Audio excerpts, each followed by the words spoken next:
Daniel's here.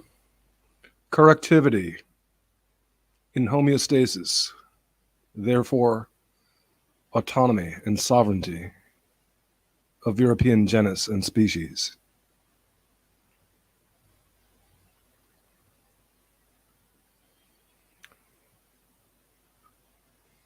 Now then, European Central Time, we have 6:25 p.m. That makes it 5:25 in London, which is a good time. And I had thought we were 6 hours ahead of New York, but apparently it's 5 at this time of year. Daylight savings hasn't kicked in yet, so I guess it's 1:25 or 1:26, something like that, in New York.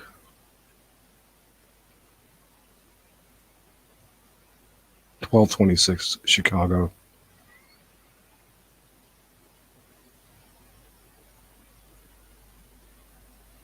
$11:26 in Denver, and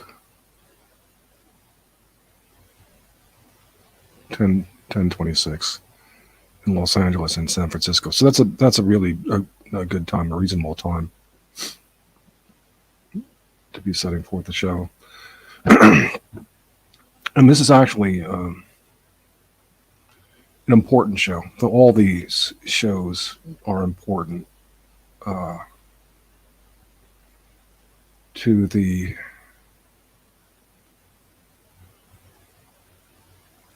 contrary of what when Josh Neal said to me, that he didn't have time to participate in casual discussions. Well, some of these presentations I will do.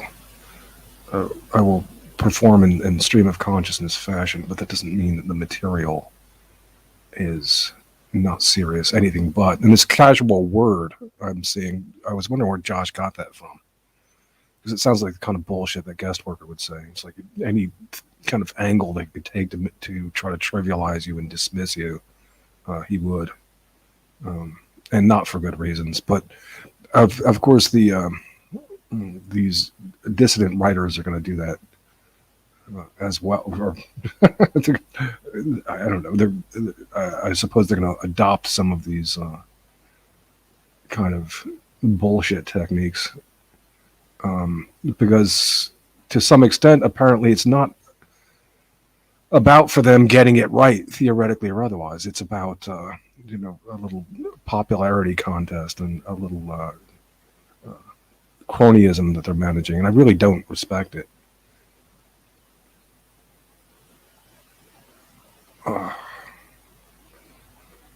Because when I'm critical of people, it's not because they're popular or just because they're popular. It's because they're doing things wrong. It's because they're getting things wrong theoretically on the most important levels, on the epistemic levels. So I don't go after people and I don't criticize them for no reason. And that's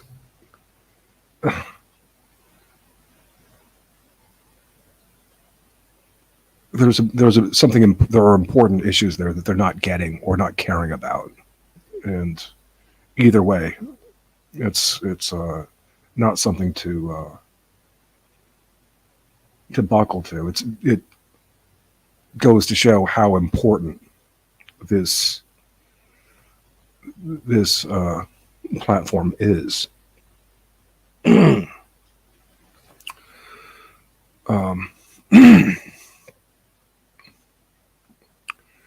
Sound is okay. Thank you for telling me that.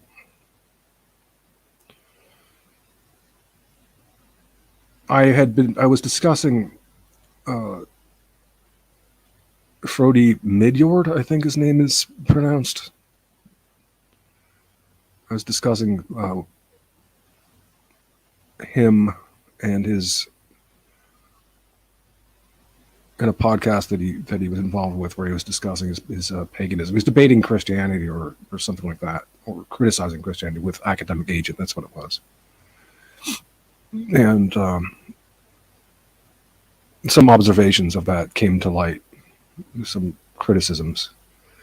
And then I went ahead and listened to another conversation of his that he had with Imperium Press, and the criticism of the worldview that he's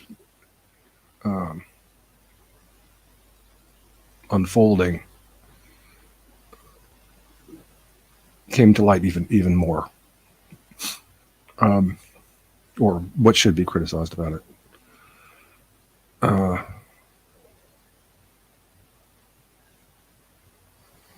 I'm trying. You're welcome. I'm trying to keep things at a reasonable hour all around. I think the only place where it's not a reasonable time is in Sydney, Australia. It's even fairly reasonable in Tokyo. In Belarus and Ukraine, it's an hour ahead of this time. In New York, it's a good time. And it's even a good time. It's even a reasonable hour in Los Angeles and San Francisco. I definitely care for that time zone. they're always like, front line of the craziness there on the left coast of the United States. But I was talking with Mirth last time, my friendly interlocutor, and we're building them up. We have Mirth now. We have Per from Sweden, and I'm hoping that some others will come around. I don't know where Zed is coming from. She's vacillating, but she, someone like her sees the light in what I'm saying, and she should. That doesn't mean she will. She's in a position to help save our people. Really a good position. We can do it. And put the world on basically on an insane epistemology. It is possible. That's one of the things, in fact, that I'm going to be saying in response to Fróði's assessment of things. But the first matter that I wanted to address, and I think his name is pronounced Fróði Midjord. I'm not exactly sure. You know who I'm talking about. He's obviously an intelligent guy, pretty well read, and has good, excellent logical faculties, and has things quite right from what I would say is the empirical, emergent end.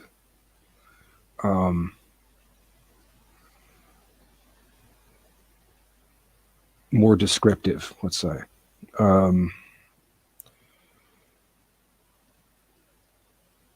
Which is what the end that the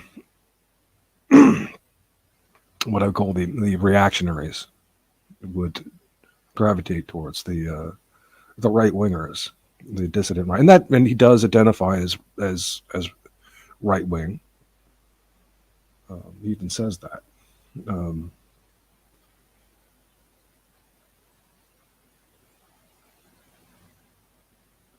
As a matter of fact, he goes so far as to acknowledge that these right-wing reactionaries, these dissident writers, are having trouble. They've had trouble, and he expects they will continue to have trouble organizing, which is, of course, what I would fully expect in my hypothesis.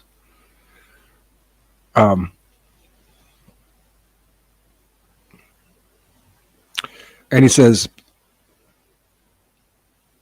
that basically the only thing they really have firmly in common is opposition and reaction to the liberal antagonism and craziness coming at the interests of. Well, he doesn't even. Here's what he's beginning to get on my nerves. Even he doesn't need to say European peoples. He specifically is setting out to defend northern and even more specifically northwestern Europeans. And why he's doing that is, well, I guess there's reasons for it, but it's just a shame. That's one of the things that I care to get into. Why he would not, just as a rule, begin by defending all European peoples. But anyway, the first matter of correctivity, the important correction from last time's show, that I was not articulate enough about this when I was discussing this with Mirth Baron. He was saying, and I was agreeing with him, that where Fróði was saying that you can't merely pick and choose your identity. You're born with certain biology and genetics, we can say, and that carries with it a trajectory and outcomes that are not something that we can make up, strictly speaking. And that's true, and that's a rigor that has to be maintained,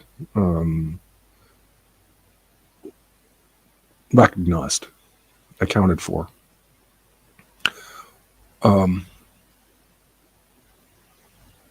Where I should have been, because I've been saying this for years, and this is fully a part of the platform that I've articulated.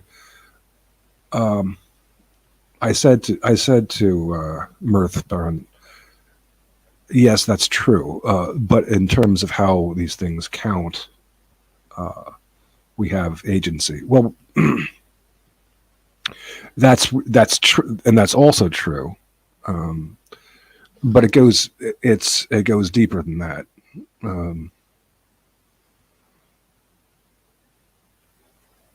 And how deep you want to go? I remember I was a bit insulted when Diane, the German lady, was telling me that, you should get much deep. I would encourage you to go much deeper. Well, how many million years of deepness do you want to go, Diane, of evolution?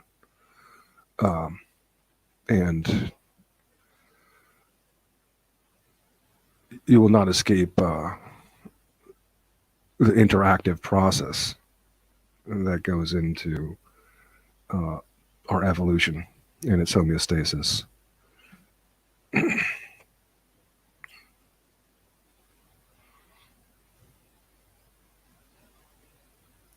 How far back in evolution do you want to see that there is interaction and emergence? And if it were merely, if it were to merely take care of itself and bear nothing more than description, then why are we talking at all? Because, of course, it does not merely take care of itself. And while, yes, there is a profoundly factual aspect to our corporeality and identity as such, its emergent form as individual and relational kind is nevertheless socially constructed through history, and especially it is reconstructed with hermeneutic redirection and hermeneutic non-interference if it is to engage in homeostasis of individual type and species. This is the kind of thing that these right wing, the kind of understanding these right wing reactionaries are not capable of, not deep enough for, because they're still chasing the red capes. And in Fróði's discussion with Imperium Press was about 2 weeks ago now. And I think it's called State of the Movement.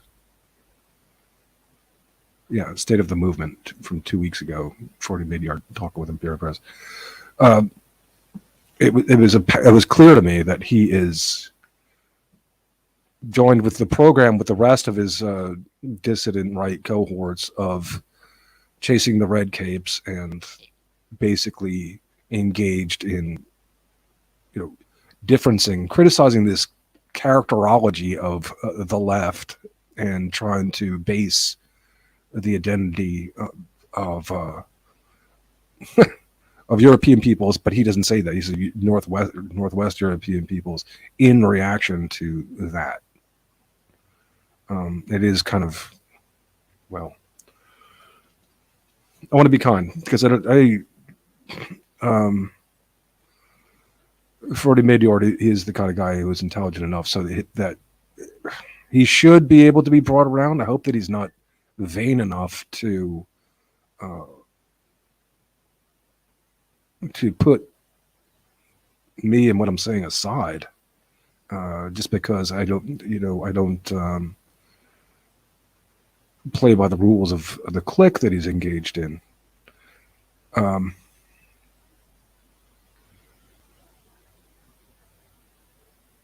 Now, of course, it's important to articulate social constructionism and to deploy it as a concept in order to make the most of our agency. And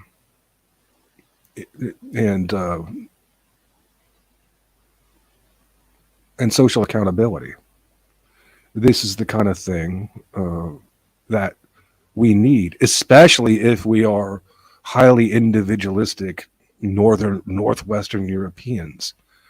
And by the way, I'm really getting annoyed by that, because if you know Italians, including Southern Italians and Sicilians and people from the south of France and Spain, you'll know, you might wish that they were less individual or more individual. You might wish that they were less individualistic than they really are.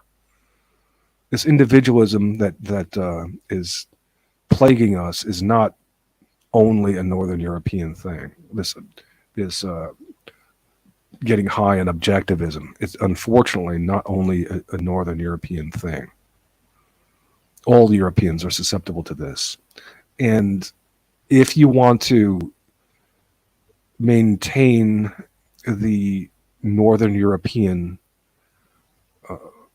qualities for the differences that there may be, the way to do it is with nationalism, not drawing this line that Kevin MacDonald has drawn between Northern and Southern Europeans.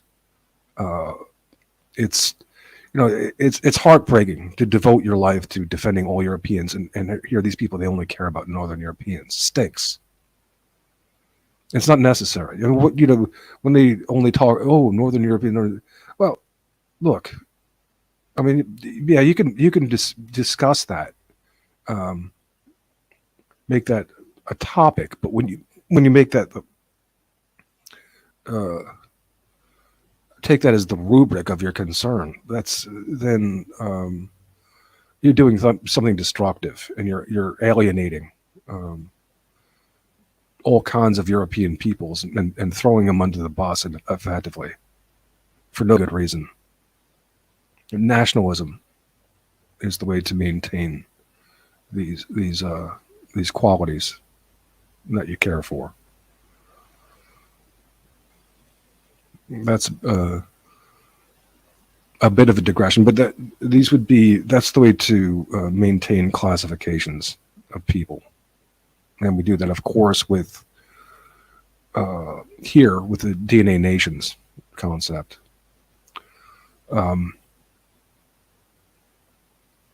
Which, I mean, it's all the more, when you look at that concept, this concept that is proposed on this platform of the DNA nations,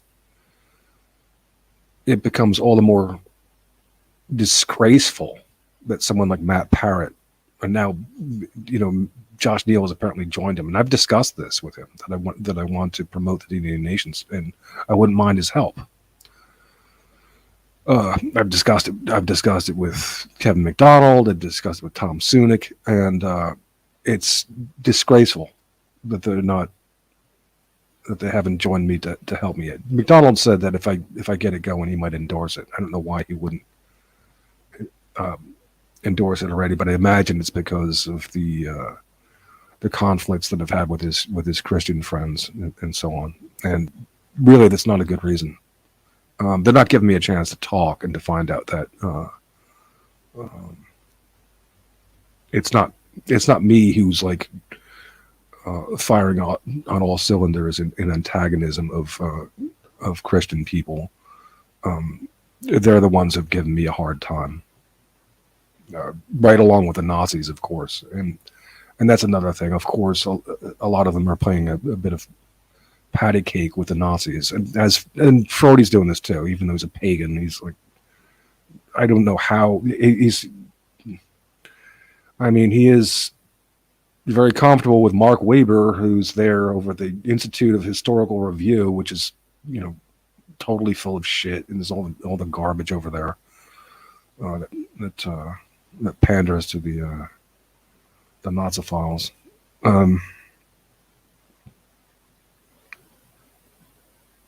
That's their audience, though. I mean, that's a big part of their audience and number, and maybe a bit of what money there is to have. Or they're going to keep trying to put lipstick on that pig of what they call National Socialism, what should be just called Nazism.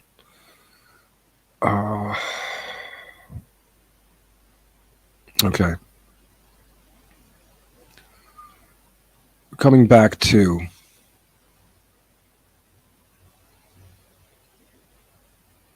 where are we? Coming back to Fróði's conversation there, and we'll talk again about paganism, about his paganism.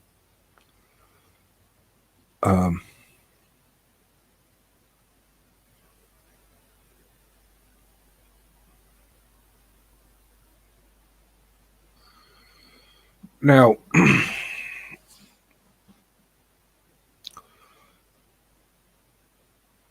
I noticed one thing that it's upheld in my working hypothesis about right-wingers and the dissident right, how they function. It became clear through Fróði in this conversation, is that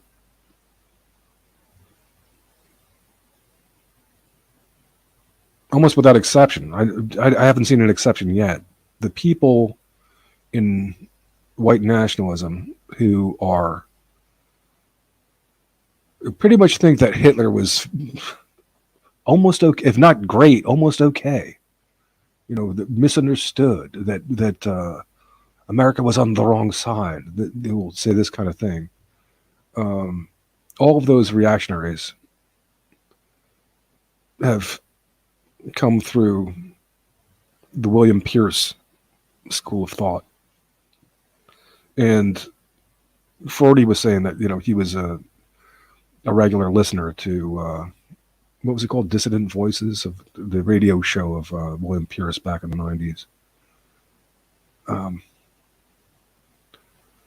I think this is a really bad bum steer. And furthermore, William Pierce, while he was obviously very intelligent and an astute critic of the kosher folks, was not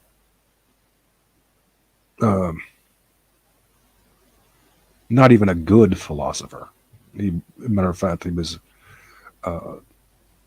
very bad in some ways in the scientific basis upon which he founded his worldview.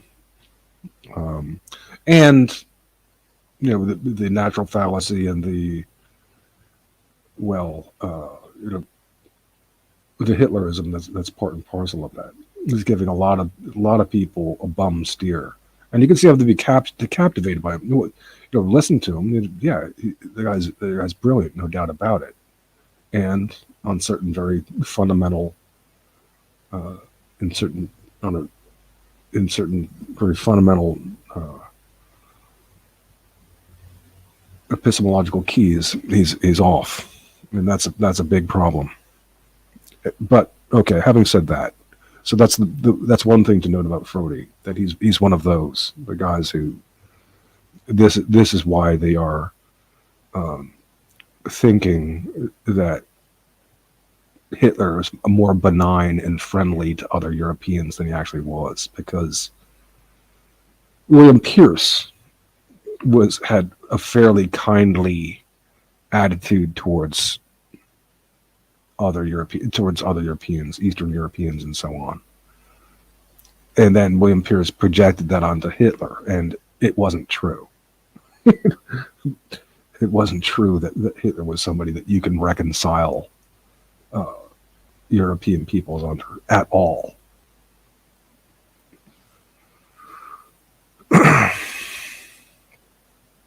It's going to be wishful thinking, I suppose, and some things, but they should stop that wish, because it's not going to happen. Now, then, in this conversation that Fróði was having with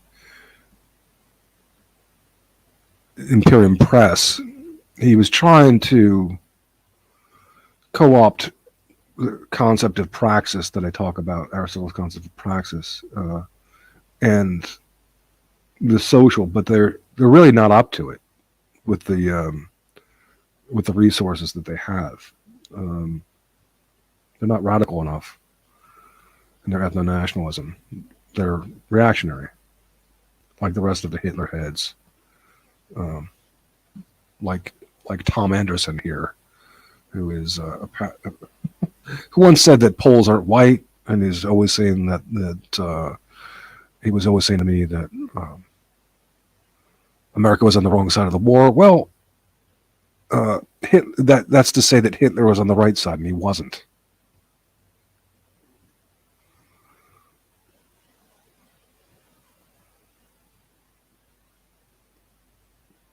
But anyway,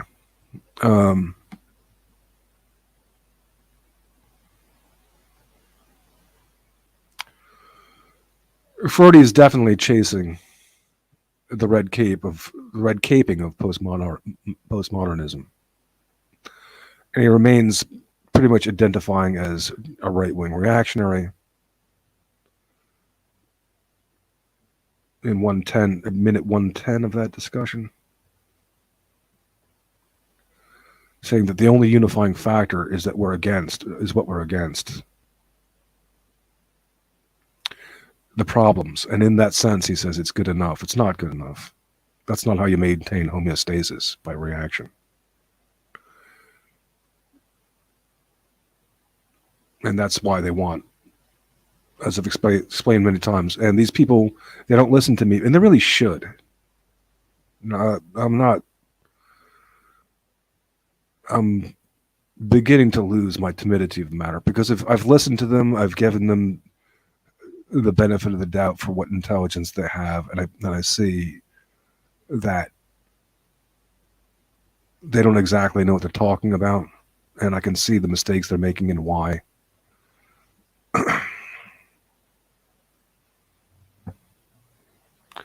But Fróði sees a whole array of problems in organizing his right-wing identity, because he takes the marketing of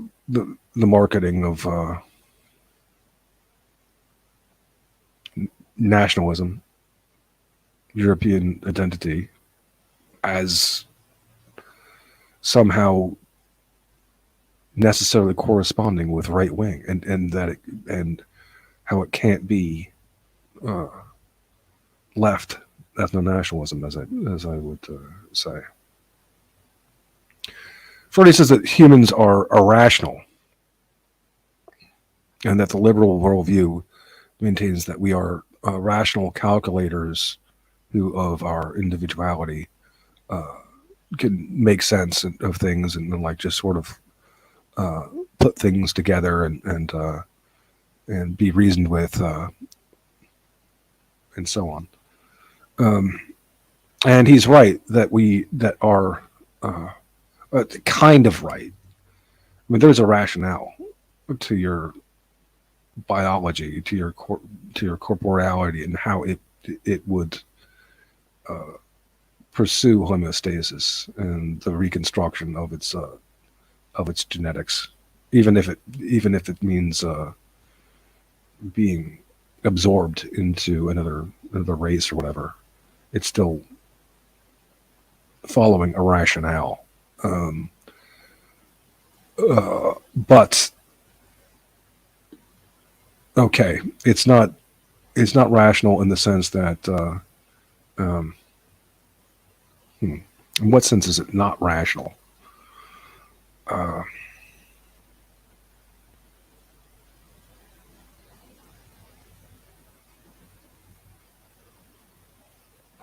It's not rational in the sense that it can merely shed its prejudices and its biases for its survival and its interests. Okay, that it's not going to say, well,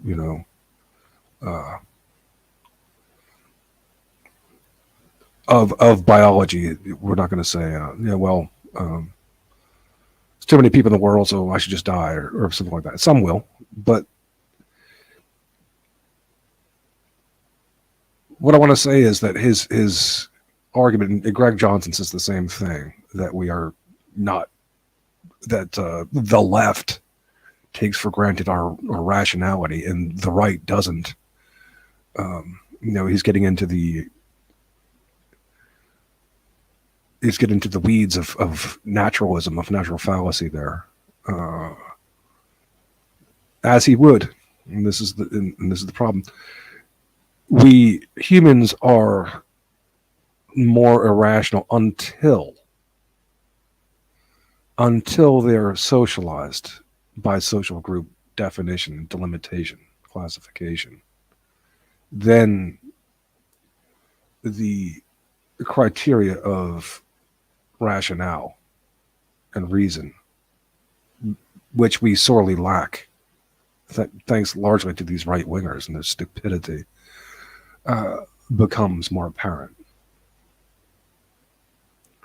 Now, it's still not going to be fully rational, I'm not saying that, but the rationale is there to be invoked and to be acted into. And as adults, there are going to be more people who can be persuaded that it's in their interests, that certain rationales are in their interests.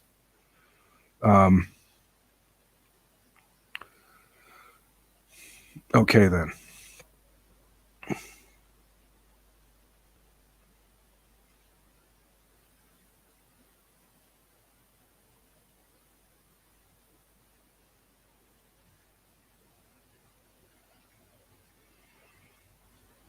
Again, I've said that without these that classificatory delimitation of our peoples, which I maintain would come about through, or I would propose would come about through unionization, through deploying the concept of unionization for our people as genetic entities, genus and species, that this would structure socialization and that rationale. It would provide for accountability, agency, correctivity, homeostasis. thus autonomy and sovereignty, relatively speaking, of the individual, and I suppose even more so of the group.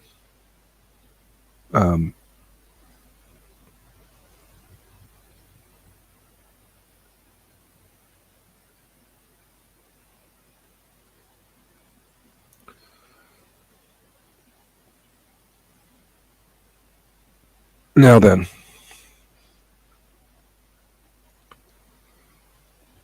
he finished the show. Fróði finished this show by saying,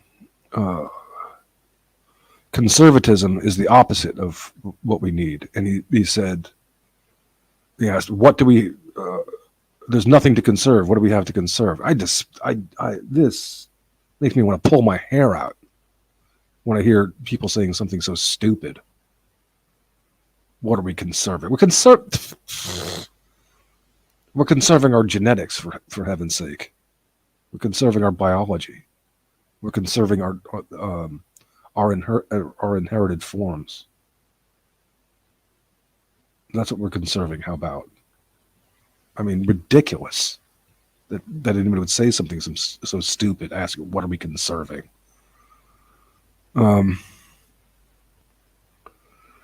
But Paul Gottfried, the overseer of Fróði's and the other dissident writers' perspective, has provided this characterology of the left for these guys to react to, and he will pander to them. You know, he does his little kosher German kosher pandering. Said in his last show, and it's almost as if he's trying to get on my nerves, isn't he? Quote, there's that Hitler was more justified for invading Poland than Putin is for invading Russia. He's got the attention of the Nazistic reactionaries over there. And he goes on to say, there's nothing that Hitler said about the Poles, about what the Poles were doing, that wasn't true. Nothing that Hitler said. How about saying that the Poles killed, 56,000 German civilians in war, and putting that in the news before his attack, when he was presented with a figure of 5,600, which was, who knows where they came up with that? I mean, can you believe anything? Just say, yeah. I mean, there were, sure, in history, back and forth, there were bad things certainly being done by Poles to Germans, but then you would have to acknowledge the fact that these things didn't come out of nowhere either. That they would be in general response to bad things being done by Germans to Poles priorly, and I could go into all that, and why would I? I mean, let's move on already. But Gottfried is going to pander to these people, and tell them, oh, it's all the left that's doing this. You don't want any of that left stuff. You don't want any of that postmodern stuff. And Fróði has invoked this word postmodern as in the sense, in the Dada nonsense meaning that has been successfully been put across to in red caping and misdirection of what it is that our European peoples need in this postmodern hermeneutic term. Right, he's treating it as like this nonsense where you can just make up whatever you like of yourself. When I talked to Kevin McDonald, he was almost insistent. He was insistent, not almost. He was insistent that this is what hermeneutics was about. was anti-science, and you just make up whatever you like. And I know that that's not what hermeneutics is about. It's specifically meant to counteract Cartesian estrangement of either end, not just scientism, but also the fantastical nonsense of solipsism. Of, you thinking you can just make up whatever of your gender you like, and that somehow people are supposed to accept this. That's not the way it works. This is not what the postmodern project was doing, as it was set forth in its more in its first instantiation through Giambattista Vico, and then taken up by Heidegger, and then by Heidegger's students, of course. Now I see, whereas there's a YouTuber who calls himself ecological hermeneutics, and I could in the abstract call my platform ecological hermeneutics as well. And he's got something like 12,000 subscribers, whereas I have 140 so far. I don't care. You are a special audience and a privileged audience to be part of this project on this grassroots level. And we are, where we are, I can see, advanced over the ecological hermeneuticist, is that he's functioning on that abstract level, and he's getting caught up with analyzing Dugin, which is a waste of time. Caught up in Julius Evola, and he's going to get into all this this right-wing stuff. He's gonna. Whereas we are functioning, we're taking the hermeneutic level and doing what needs to be done.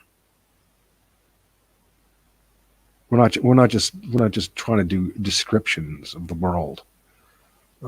We are doing what, through hermeneutics, what needs to be done for European peoples on that level, which is the prescription of left ethno-nationalism and what it does in difference from the destructive trajectory and epistemological blunders of these, what are now calling themselves usually dissident writers or third positionists, or and what once were alt-writers and so on, and paleocons and all that stuff.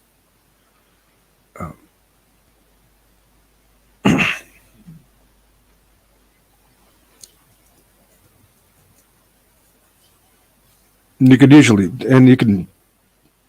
usually identify them when they react and say, "Oh, I don't believe in the phony left-right dichotomy," and then they're gonna try to, then they'll be doing the right-wing thing.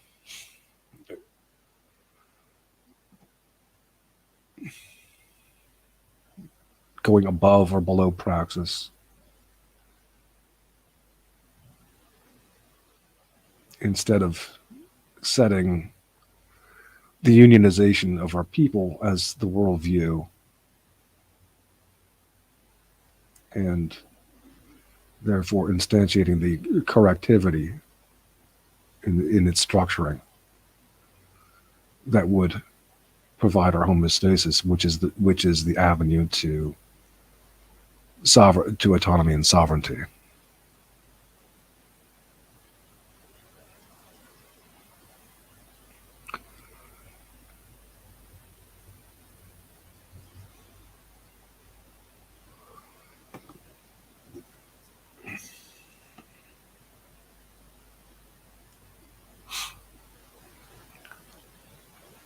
So why would Fróði only be talking about Northern and Northwestern Europeans? Well, that's a shame. But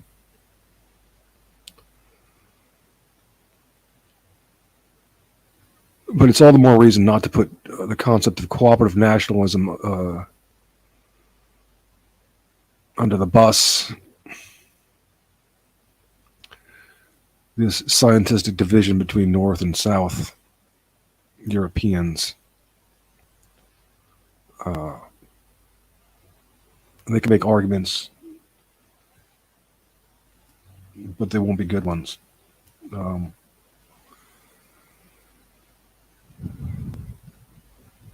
As to why they should be only concerned with Northern Europeans.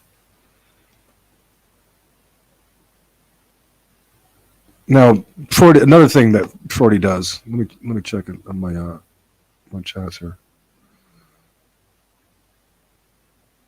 Another thing that Fróði does is, they've got this idea of, they're trying to come to terms with the fact that humans are social creatures, which, as Aristotle would say, we are. We're mammals, so it makes us especially social. We don't just go around laying eggs. We care deeply about relationships. We're evolved from the get-go, and we're born unfinished and deeply in need of socialization. It doesn't matter if somebody like guest worker is stupid enough to view this word as social as anathema. It's just his stupidity and his ignorance of man who is bitter because some people went to college whereas he didn't and learned some things, and whereas he's supposed to be the only person in the world who knows anything and obviously does not.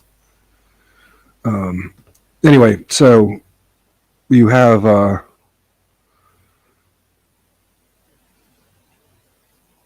these right-wingers trying to come to terms with the fact that they can't get it together. They're all reacting. They're all on these stilted, precarious attempts to found pure warrant either beyond nature or within nature, and they're all getting manipulated by the YKWs and infiltrated by the YKWs and subverted by the YKWs for the rigidity, for the lack of accountability, for the lack of correctivity. And so, how do we do the social thing? How do we be social? In these Imperial Press, given that we're social creatures, we can as with our empirical mindedness, we can see that we're social creatures. Okay, yeah, okay, good that you understand that. Well, what we have to do is organize conferences and in communities and small communities. We can't, out in the country. We can't be online.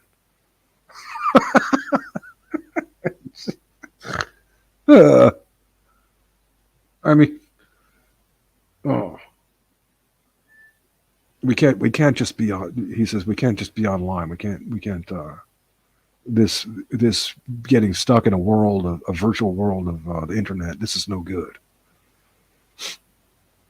Well, it might be your business, Fróði, to organize your little Scanza conferences, but maybe you do. People do make some contacts, but is it really? I mean, is that really preferable? I mean, in such is that really such an advance over online discourse? And I would say no. It's a lot of work and a lot of effort for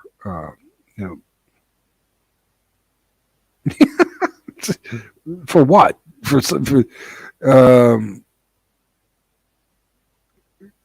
nothing you can't do online, really, and you have so much flexibility to talk with so many more people and to vet them and sort them out and whatnot without the expense, the hassle, the maybe the danger even. But I want to go to this idea of community, and this is where Ram's Paul was trying to saying, oh, don't join groups that are, don't do this, don't do that. Well, if Fróði's saying that you can't just pick and choose your identity, indeed, I would indeed agree that social constructionism doesn't deny the facts. That's why we have the concept of DNA nations here.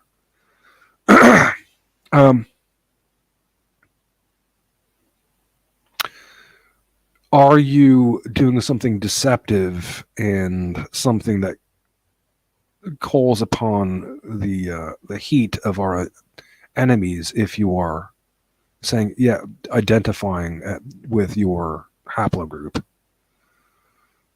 I don't think so. And if you take it a bit further and say, like, yeah, I'm interested in populating and contributing to the population of this group and seeing to it that it survives as a kind. I don't want this to go extinct.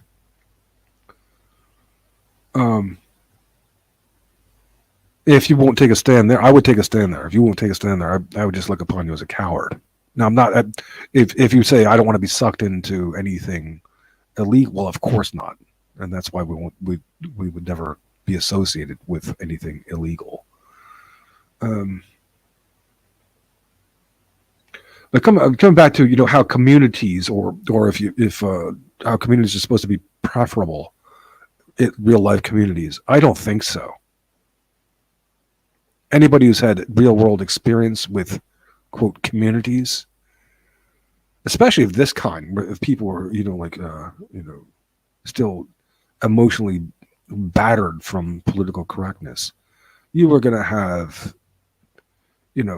all these sick egos and there's going to be this terrible gossip and disgruntled people.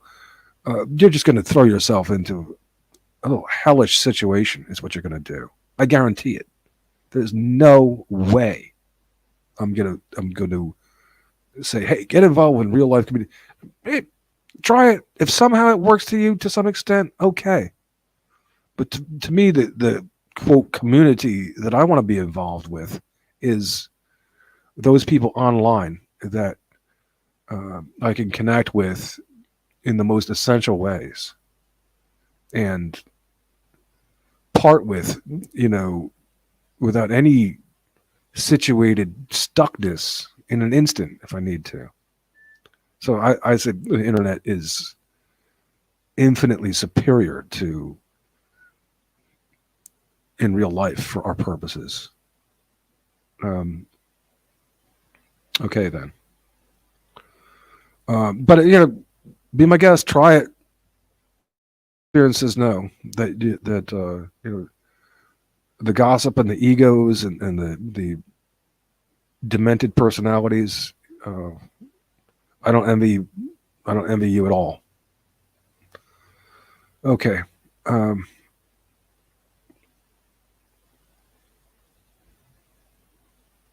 And it was something. There was another tangent here.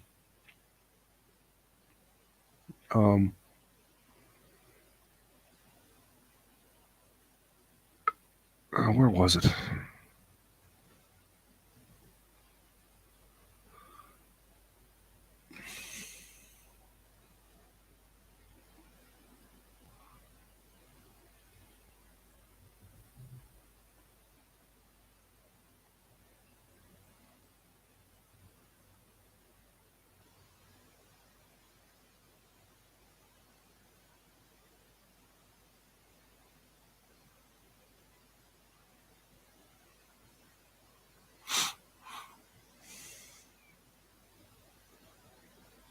Hmm.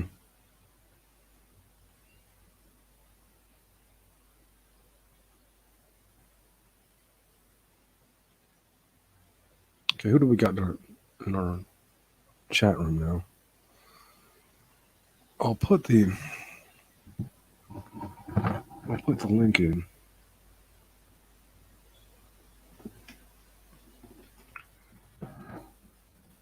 Or I'm not talking to you.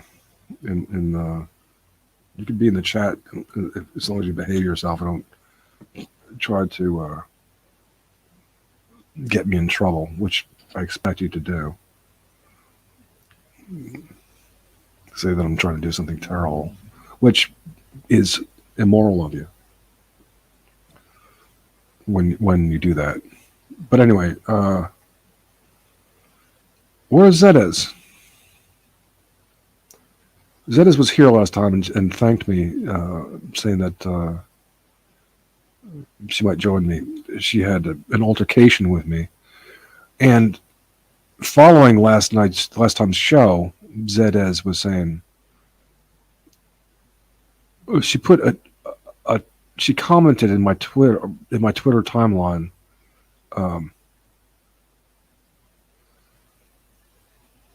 Thanks, I should have listened to you sooner. And I didn't. I thought that she was talking to me. And it turns out that she was that I see who she was responding to was Otto Pole, and now I'm wondering because I know that Otto Pole is not going to like me because I called him out on his bullshit.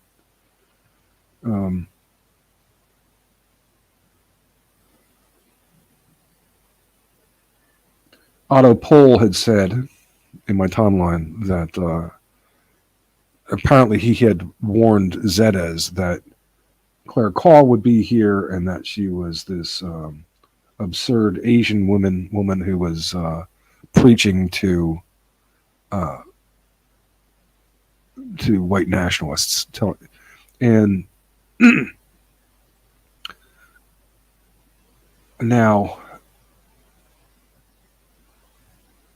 I can't put it past. I would presume, even in the case of Otto Pole, that what he would be saying is that he'd be trying to say that I am this is what I'm doing with my channel, is that I'm having Claire Call here to preach to white nationalists. He's asshole enough to do that. I soured on Otto Pole when I had nothing against him at first at all. I saw him around in certain conversations that I was involved with, and a reasonably intelligent guy, a historian. Okay, fine. And he was, I know at the time he was looking for a job. I tried to help him. I not tried to help him. I posed that he look into the universities here in Poznan, Poland, right? So I had nothing against him at all. And then one day, I see him in Eki Lux's. He's in conversation with Eki Lux, and Eki Lux is with OV Fuck You, and they're talking, and OV Fuck You is going on with this nasty acerbic abuse of me because I don't love Hitler, and there's Otto Pole right alongside him, and Eki Lux tell me not to not be too look, kid, you know what the fuck you're talking about.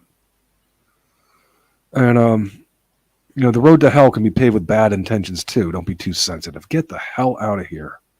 Anyway, so Otto Pole was sitting there alongside OV Fuck You, and he says, "How do you feel about being in Poznan, a city that ethnically cleansed the Germans from the?" I'm like, "Are you kidding me? I'm supposed to feel guilty about this? What the fuck did I do?" I mean, and furthermore, the changing of the borders and the moving of the populations westward, which happened to the Poles too, who were moved westward from the former borders, was Stalin's decision, ethnically cleansing, and then to say this on top of the millions of civilians that the Nazis had killed in the name of German Lebensraum. Of course, the people are going to find them offensive and not really mind them going back over the Oder River. In that context, the guy's he has a lot of nerve. Fucking pig. How do I feel about the ethnic cleansing of Germans from? Get the fuck, Jesus Christ, man. I have more important things on my mind. Thank you very much. How about that? I'm not whining about how the Poles are moved from places in Belarus and Lithuania and Ukraine. Okay, I don't want to hear you. I mean, you have a lot of nerve, really. Anyway, so that was that. And then following that conversation, I followed him to another talk with some guy in the Midwest, some art, and they're talking about Yuri. There's Jonathan Pohl and some other guys talking to this guy, and they're talking about I think it was Yuri Gagarin is the Russian cosmonaut, isn't it? The first one in outer space. And I just made the remark, he was probably Belarusian, and then the proprietor says, "Oh, is that a Polak who said that?" And I'm like, hey, Jonathan Pohl, this is the kind of company that you're keeping. I didn't even, it wasn't even like espousing his Polishness. It wasn't like against, they were trying to like promote Russians in this particular conversation for some reason. I was like, he might have been Belarusian.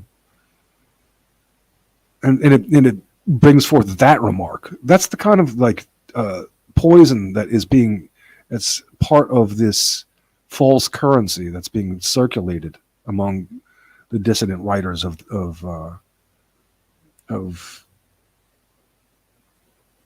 America, and that of course like and the kosher folks are going to go along with it, as I said. Paul Gottfried is doing as David Cole will do to a certain extent. For another example. But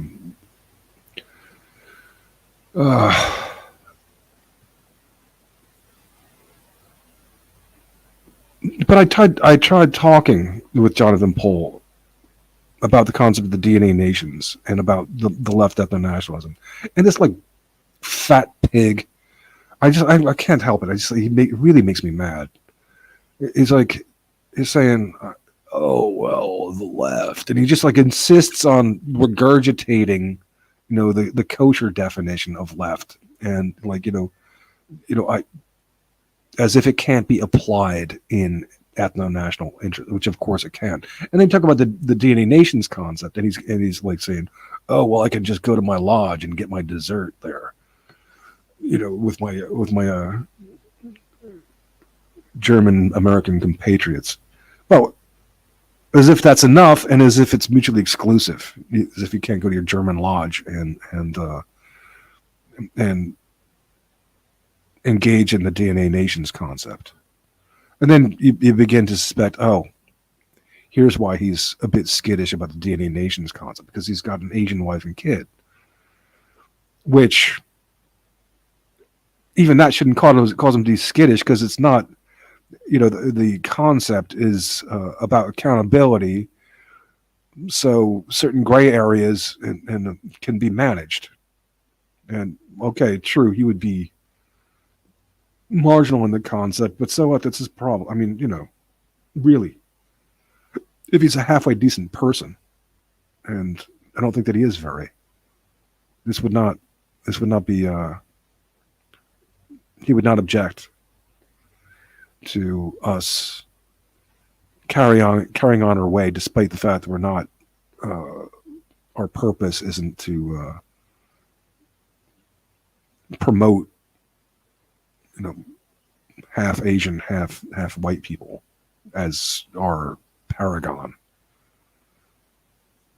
Though it's not, we're not. It's not about purity either. I mean, this is one of the cliches that antagonists are going to try to. Of course, especially the kosher folks are going to try to say that the DNA Nations project is doing. It's not. It's not about 1,000% purity. It's up for our scientists to determine how much admixture can be managed.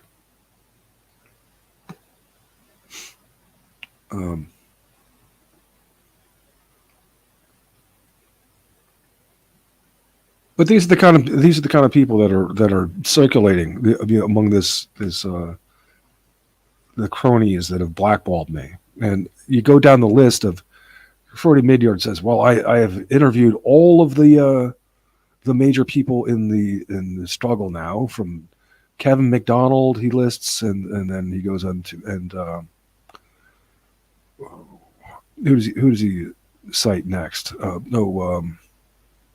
Ricardo Deshane, and then he mentions, of course, Greg Johnson, and then can you imagine after those three, he lists fucking millennial woes. Like millennial woes is this towering intellect who should be, just like, wow, just big shot of it. And then he says to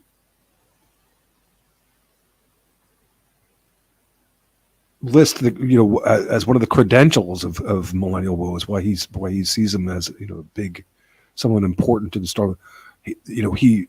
He puts a normal face on our struggle for the masses.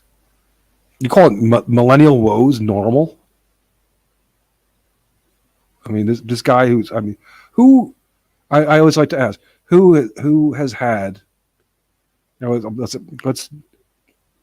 get some answers. Who's had sex with more men, millennial woes or Greg Johnson or Conop's spiritual mamser's girlfriend? It's debatable. I mean, these are normal guys.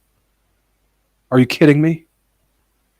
This guy who said to me that he wants his link taken down from majority rights because I don't want Vivian Veritas to defining our terms for us.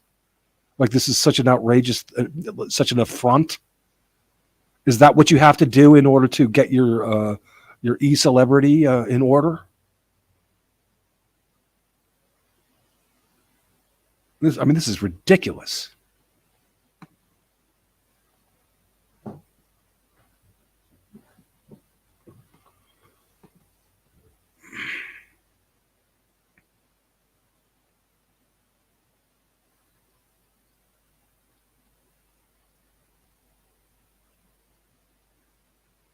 That's how bound they are, though, to this marketed program of the characterology of the left. And it was very clear that this is what Fróði was engaged in this conversation.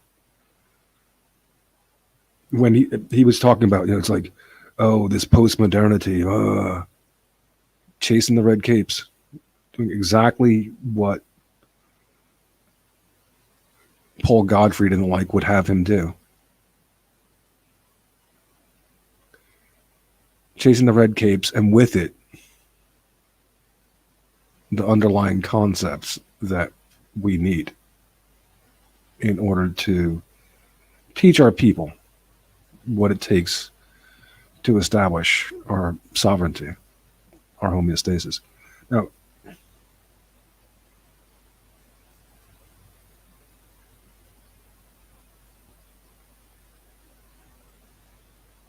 where was I?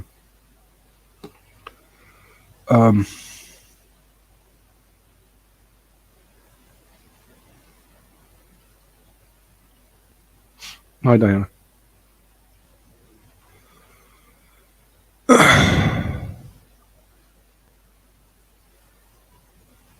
Yes, so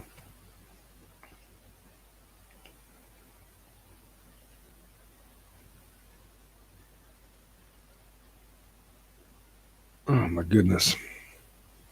I'm hesitating because I just had an important idea that came by me like a cloud and then sailed away. It'll come back sooner or later.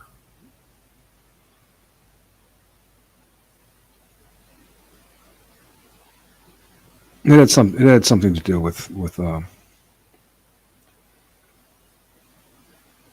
I think that it had something to do with the concept of unionization, though.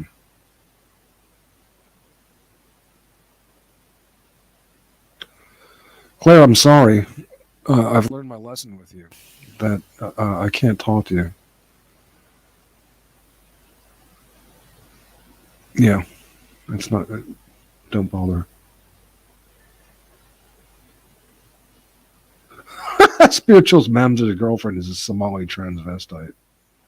Unfortunately, I think that she's a quote northern Italian girl who is a business person who is more economically successful apparently than spiritual Mamsa, and a slut.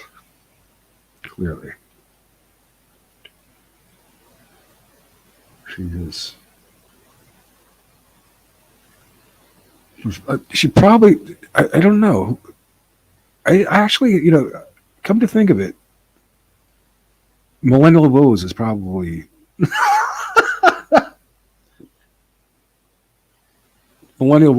performed more fellatio than Spiritual Mamsa's girlfriend. I mean, I'm sorry to mock these people, but they deserve it. I mean, such assholes. Really, I did not start it with Millennial Woes. And, the blackballing is just... I mean, when it comes to such important matters, it simply isn't acceptable.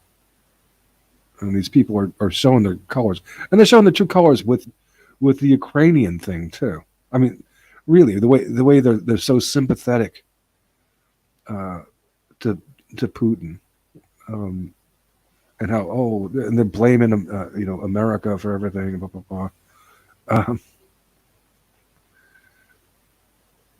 The best argument that Putin has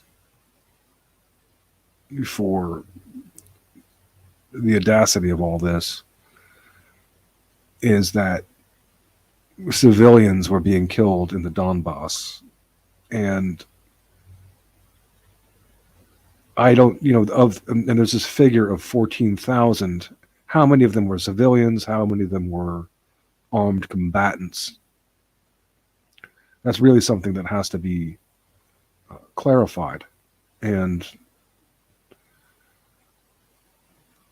that what it's be that what it may.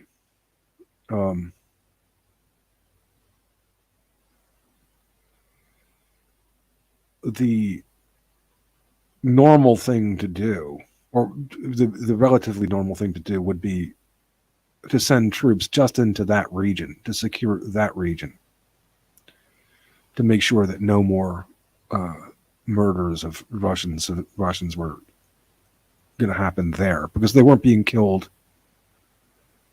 in other places, which goes to show. I mean, if the idea was simply to kill Russian people, they could have killed plenty of Russians in other parts of Ukraine. So there was a fact that there was armed Russian-backed militias, I guess, in Donbass. That's not. That doesn't make the Banderas, the Azovs, say that everything that they did was okay. I'm not saying that, but you secure that region, and then you bring the case forth, and you prosecute what would be criminal activity in that case. You don't go and say, okay, well,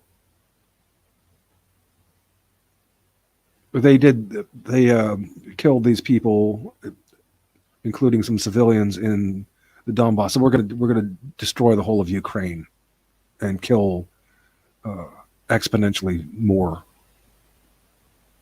people in the end, more civilians.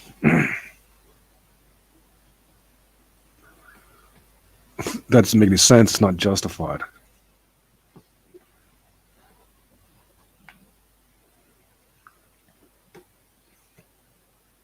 You hear the way Coach Red Pill is talking, I'm like, oh, man. He is obnoxious.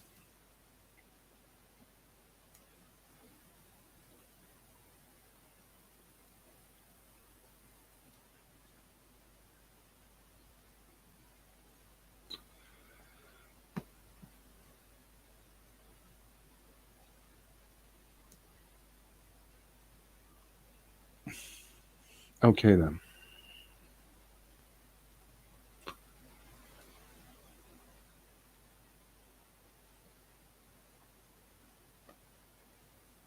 So really, the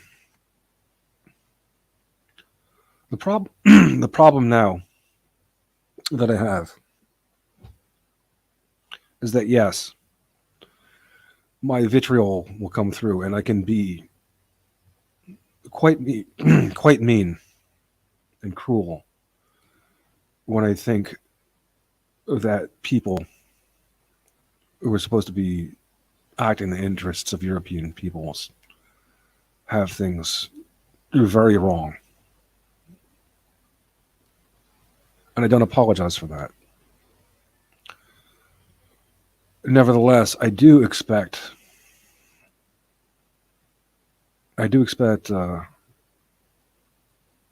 people who are acting in the interest of European peoples to give me a chance and talk to me. I don't think they don't want to, because they're going to find that I am a reasonable person, that I am a decent guy, that I don't abuse people for the fun of it, for the devil of it, that I'm trying to get things done. That's what they're going to find. And I'm trying to get a very important thing done, which they should not be. They should not be putting aside for the name of,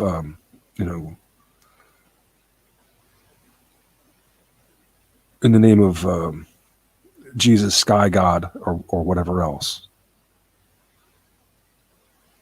Don't let Matt Parrott do this.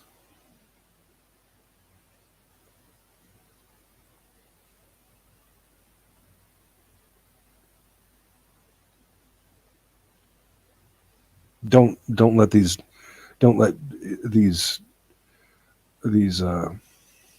Christians and adherents to Hitler, and these ones who want to show that they're so cool, the kosher folks,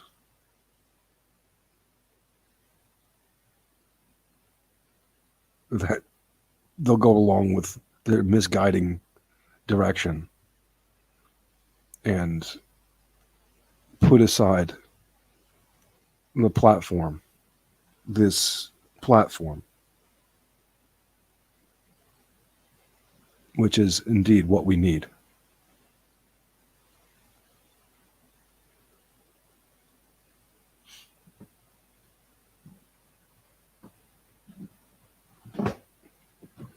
If someone like Zedez were to act like she seemed like she was going to act last time, she could act as a go-between, someone to mollify some of the friction and rough edges. You have someone like her, someone like Per, who I know is a normal guy, a good guy. He's really in sync with this platform. Mirth Baron. You have these three people. This is what that's what I almost forgot to say, and it was really important. You have people like this, and we can get underway with the advance of our interests straight away. And it will develop exponentially. Fróði Midjord, coming back to him, was quite pessimistic, and it's not for his way of doing things. It's a justified pessimism. It's like I don't want you people to be unrealistic. It's going to take several generations for this paradigm shift. Well, doing it his way, indeed. If he wants to change the psychology, or select for the biology that would do things his way, deal with the tangles and the red capes naively, without the understanding. Yeah, it would take a long time.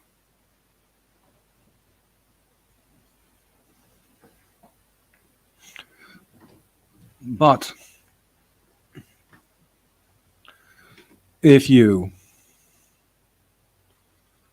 have the common sense, wisdom, the decency, really,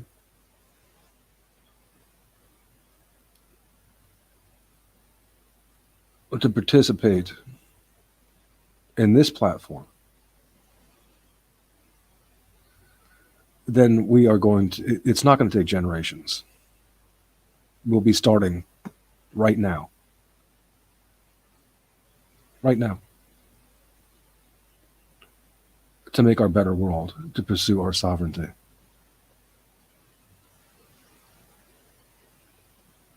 And we will win.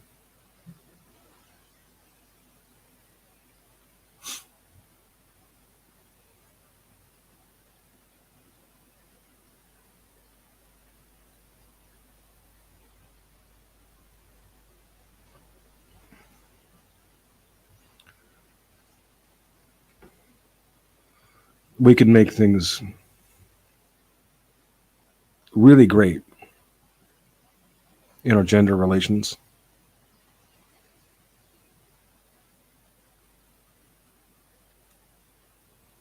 There's so much to live for. I mean, life can be so beautiful.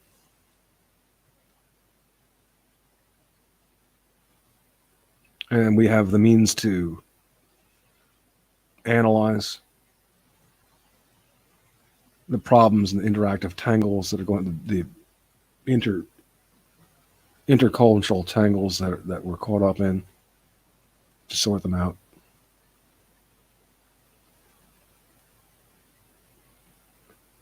Right now, the problem is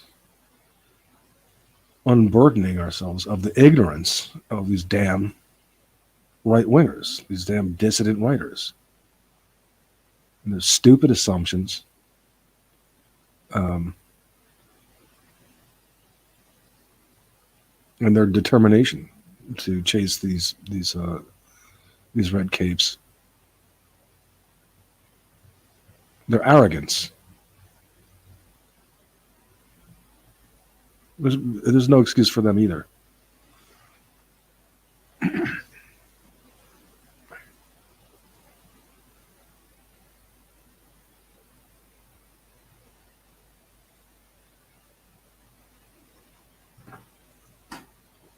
What is Matt Parrott trying to do? He's a Christian, very logically intelligent guy who is very arrogant and disrespectful, and basically wants to be sort of the boss of things, or very instrumental, in a very instrumental, powerful position. He's made a bureaucratic obstruction of himself, including to the DNA Nations project, and he's just been an antagonist of mine for no good reason, but his stupid ego for a long time. Luo Dong. Hi, Luo Dong. Much respect to you, too. I hope for good relations with China. Is that what it is? with China and all the East. I mean, there's conflicts of interests, of course, at times, interpersonally and intercultural. But my experience is that I can pretty much get along with Chinese. Why not? Amazing culture. And among my favorite cuisines, certainly. Szechuan. Yeah, I'm going to put the link in again.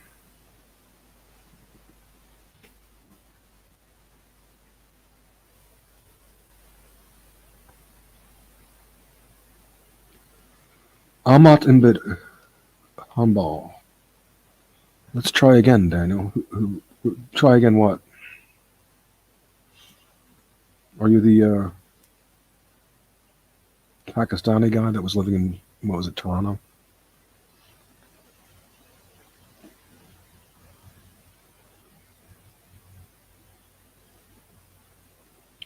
So Fróði said that,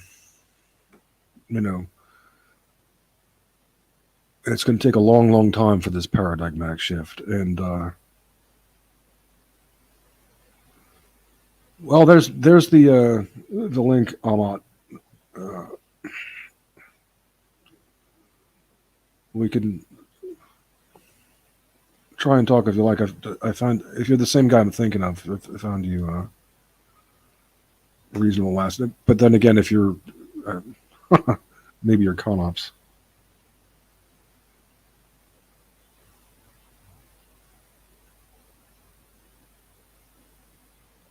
Pro is not to kick me off. We'll see if maybe that's con-ops. If it is con-ops, you are getting kicked off. There's no sense in talking to you, con-ops. You're a bad actor.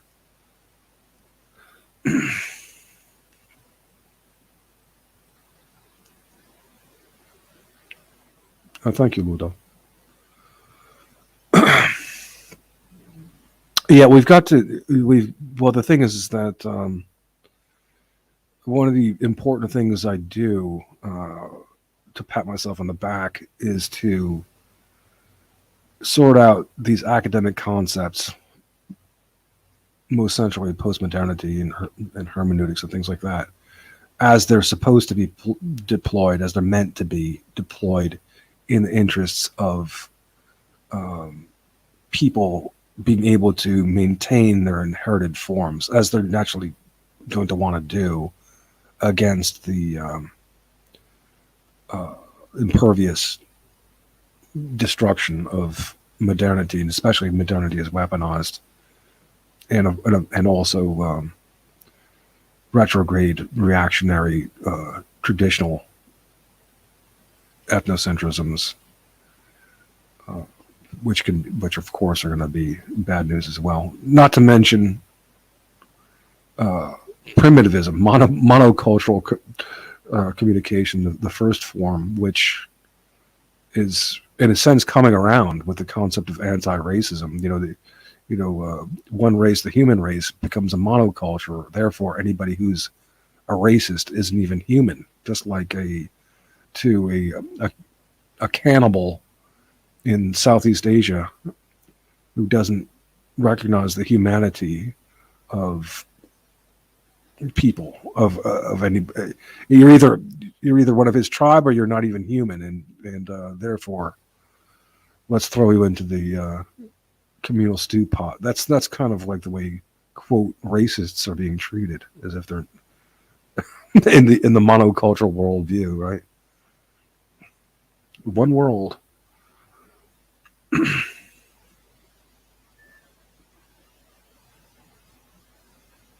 What I mean by that is people who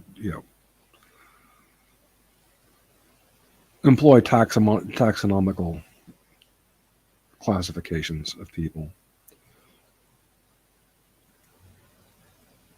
People who don't care about us, who don't care about human ecology.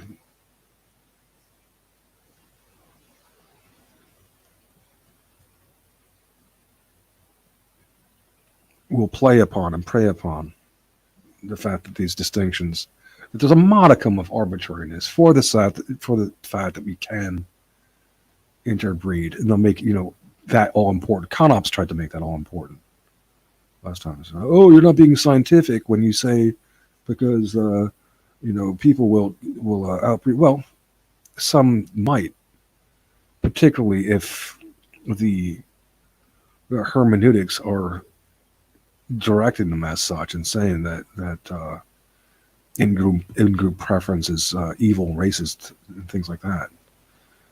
But most people, especially if the hermeneutics are in order correctly, in proper postmodern homeostasis, will marry a fifth cousin or a sixth cousin, as they should, we can say. And let's be the most healthy. Again,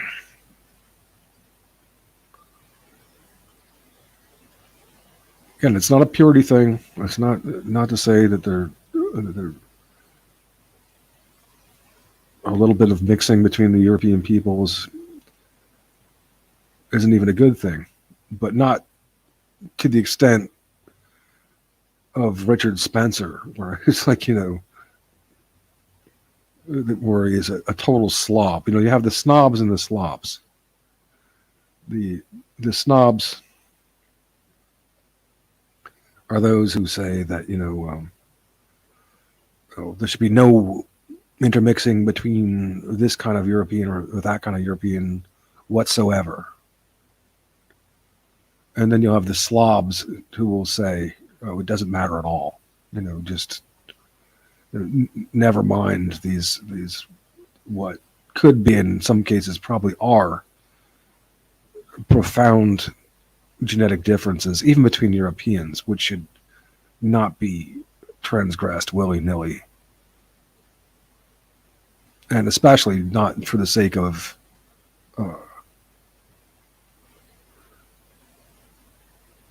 the ecologies that they manifest. And again, coming back to Fróði doing this, that's really kind of, that's old. That's 5, 10, I don't know how many years old to say, what are we conserving? He doesn't sound fresh-faced at all when he says something like that. Ecology is by definition a conservative thing.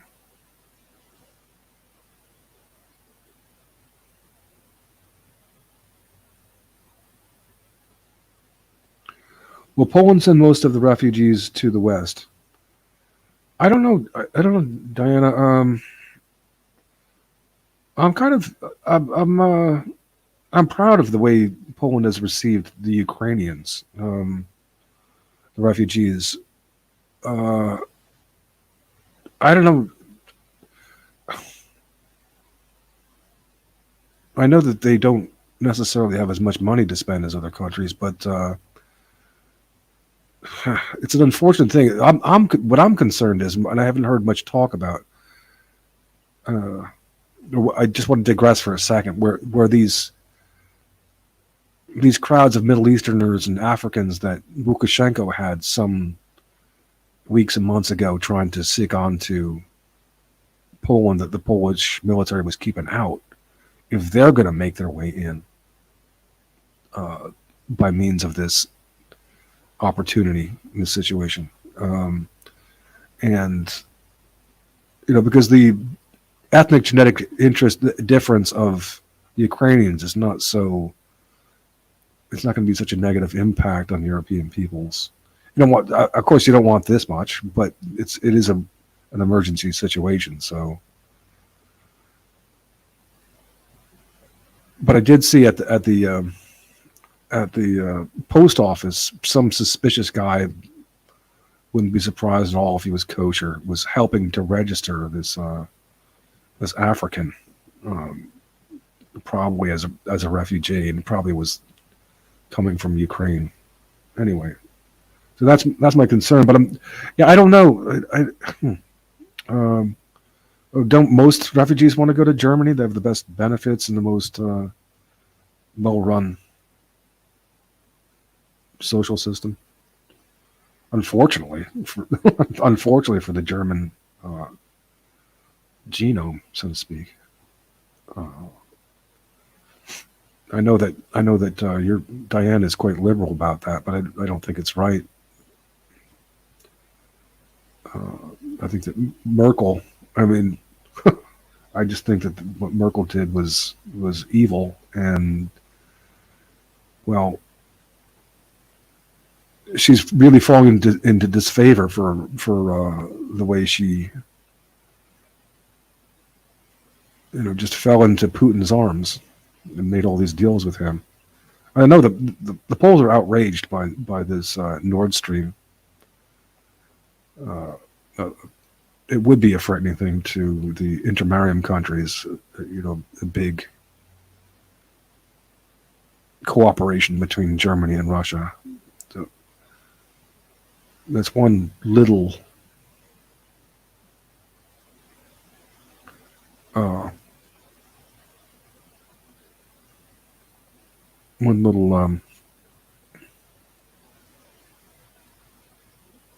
silver lining.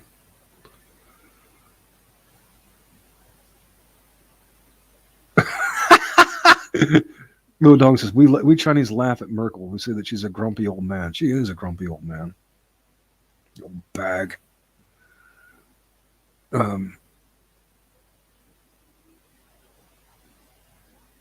Yeah, she was bad news. It's a strange. I mean, because this was a disastrous situation. Inviting all those migrants in, and then then there's this rule where if they live in the European Union and Germany, any European country, Germany, for example, for 3 years, then they can go anywhere in Germany, or anywhere in the European Union after that. I mean, just, this is, from an ethnic genetic interests point of view, losing, just destruction. She literally could be more destructive in the end than Hitler.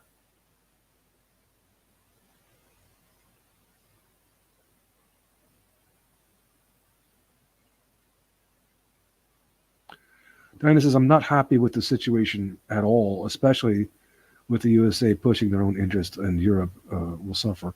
Yeah, well, though I'm keen to distinguish, and I find my platform working very well, very good at making sense in this sense. The American people, as opposed to, well, they bear some responsibility, but obviously not nearly as much. The kosher folks are the right wingers, and the complicit right wingers and neoliberals who are running the show not for the interests of American peoples. Not really. Not in a genetic sense, I should say. Maybe in temporarily indulgent consumer sense, but that only in a very superficial way.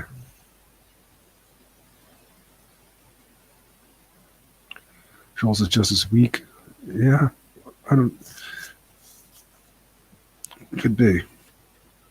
And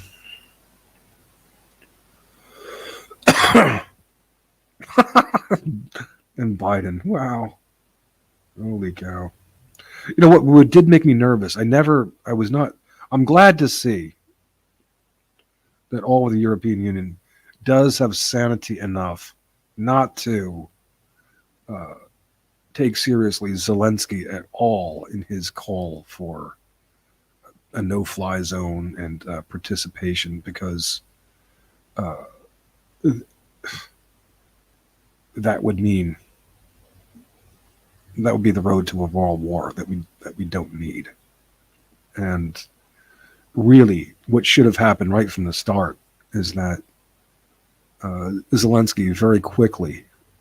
If he had acted like a Ukrainian man with a judgment to know what's in the interest of the Ukrainian people, he would have stepped aside and let Putin set up his puppet regime like Lukashenko there. And the situation is okay because you've got a mostly Ukrainian population and they would remain intact. And their infrastructure would remain intact. Their homes would not be bombed. This, acting like you're going to take on the Russian military, is only going to lead to a lot of death and destruction in the same end. It's just really it's stupid, and when you hear, you have to suspect that Zelensky just doesn't care the way a Ukrainian person would care. Not even Klitschko, and certainly not someone like Khodorkovsky, who was saying, correctly assesses Putin that he's a bully, and he sees weakness, he sees opportunity, he's going to take advantage. Yeah. Okay. And the situation should have been prepared for better, and so that it didn't come to this, but it wasn't. And now that he is seeing this weakness and he is taking advantage. You don't ask. You don't take the position that if you don't stop them here with full force and get tens of thousands of European people killed, that it will go on because a bully doesn't know where to stop. He only knows strength. Well, the NATO and America is strength. They have that part covered. Okay.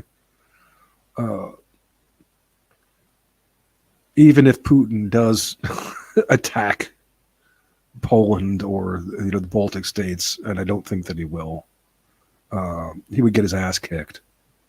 So there is the answer to the bully there. And Khodorkovsky is not seeing things as somebody with the interests of European peoples would see them, any more than Zelensky. What Zelensky is doing and calling upon the people to fight in a hot war like this is absolutely irresponsible, and it goes and it's and then to get these hopped up crazy right wingers, the Azov people. This is just, that's what happens with through the naivety of the right wing, that with the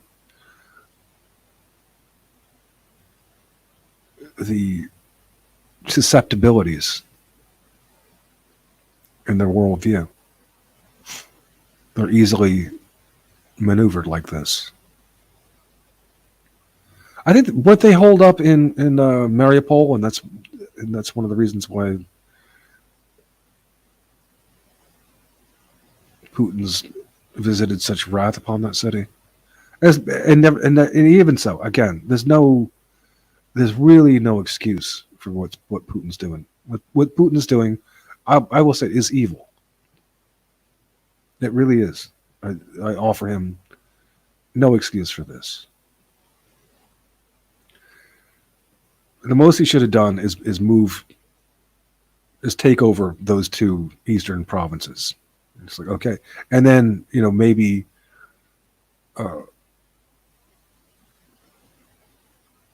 done what he could to affect regime change, because Zelensky is a piece of shit.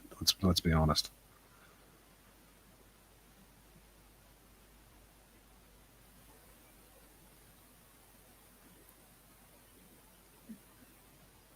Yeah, I mean, there's Zelensky. He would bring us all into a world war. I mean, how could a man that stupid be? But we know who put him in charge. It was that kosher guy that ran the billionaire running the media enterprise. And it clearly, to me, it's a clear indication of an expression of Operation Clean Break. You know,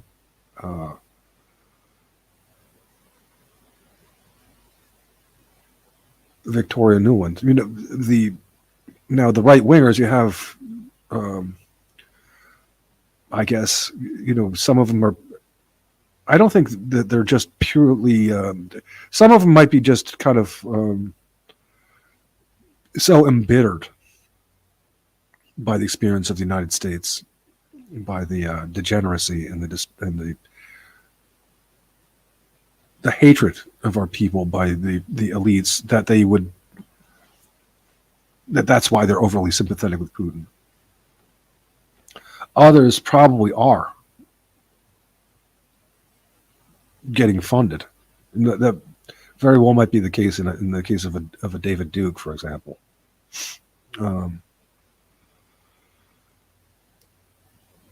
I don't think that Tulsi Gabbard is being funded. I think that she is. I think that she genuinely does not want. That she's a military person and she knows what war means, and she assesses the situation correctly. She's too liberal, and she's not in a position to say, as I would, that these are kosher motives. But she did. She's the one who brought to my attention anyway that here's Victoria Nuland still there, who's presiding over the war from the American perspective. She's the undersecretary of Blinken, another kosher guy who's the Secretary of State. Some say is the President of the United States. Right? And hear what Blinken said. Oh yeah, it would be okay for Poland to give jets to Ukraine. That's not a problem. This is, you know what it is that these people who are not of our genetics are reckless with our genetics. They don't care the way we care about our children, about our people. You hear the way Halsey English talked about the Ukrainians? He said he doesn't care if Putin nukes Ukraine off the map. It's because it's not. These are different people. These are a Middle Eastern tribe. Victoria Nuland is not European. Blinken is not European. It's genetic. They don't care. Now, one thing that I corrected this last time. That, you know, I get, you know, in getting focused on this issue, you can lose the fact that there can be grassroots nationalism. Right? And the Maidan, I mean, the thousands and thousands of Ukrainians in the Maidan Square in 2014. No, it's ridiculous. And I even put up pictures myself in Majority Right. That's not all going to be fake. But it was commandeered. Obviously, it was commandeered, co-opted and commandeered on the highest end by Victoria Nuland and co. And to affect her, a part of her husband, Robert Kagan, an author of Operation Clean Break, literally, his end in the situation with Zelensky as president.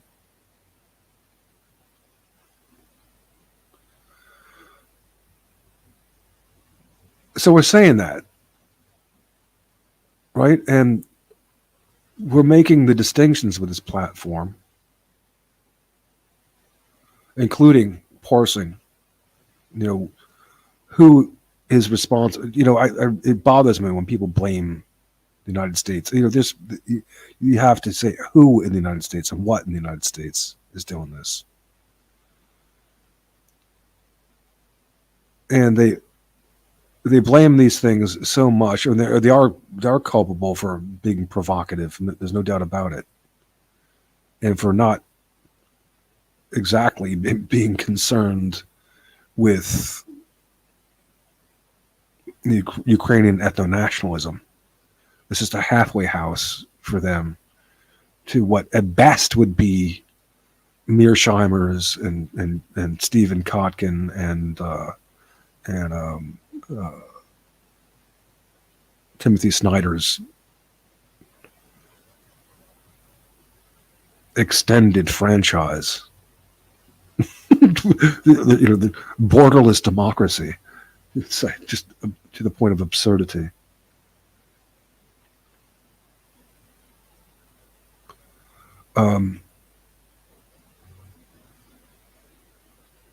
But again, I mean, to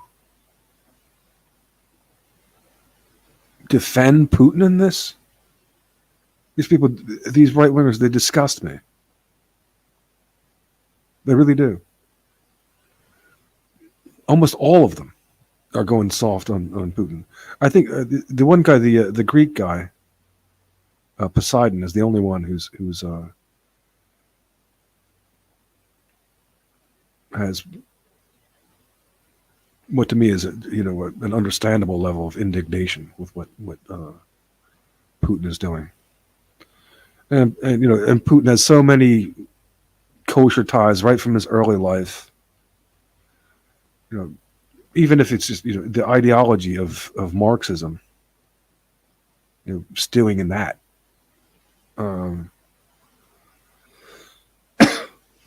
80% of the oligarchs are kosher. His ties to Shabbat Lubavitch, which is international kind of cabal. His relations with his arrangements with Israel.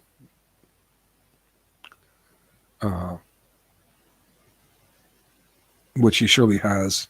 And was the guy saying that there's so many Russians in Israel? The Russian is like the second language there. So they have a back and forth relation, and the Israelis, they no doubt see many of them see Russia as a haven, as a place to go where and when things, as an alternative to Israel,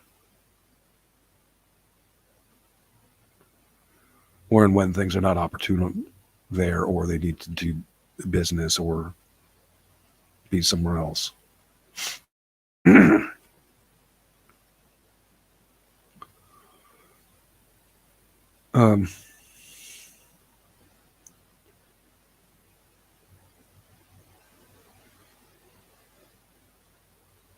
But in our worldview, unlike, and this platform's worldview, unlike David Duke's worldview,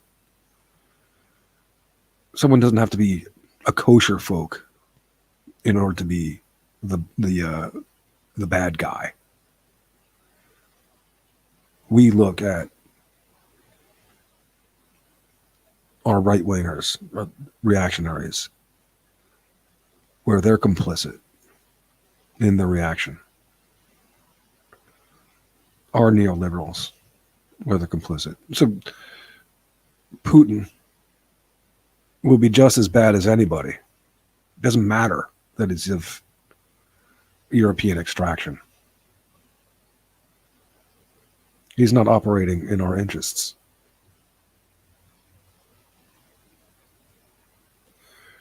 People should begin to see the superiority of this platform here. They really should. They should be able to see it. I mean, they just, the stupid things to say. They're at such an inferior level. Most people out there are just like, oh, they don't want to take a balanced view and see. This is a balanced view. Victoria Nuland socks and Putin socks.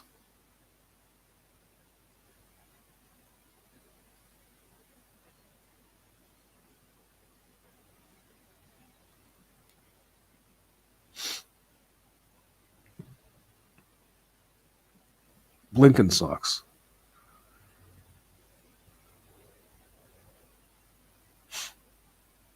America was founded on a Cartesian ideal. It's easy to see how people got swept up on it, and it's also, one can see how it was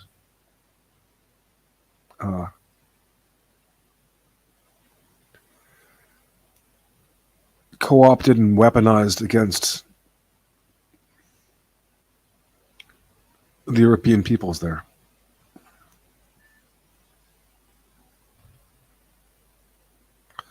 And through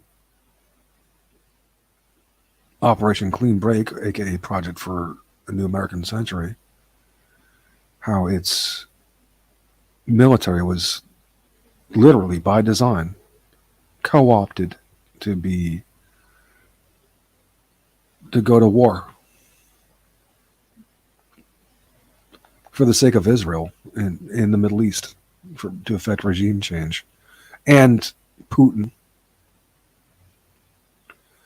is using that, which in effect Israeli operations in cahoots with right wingers, not letting someone like Dick Cheney and that sort of thing off the hook.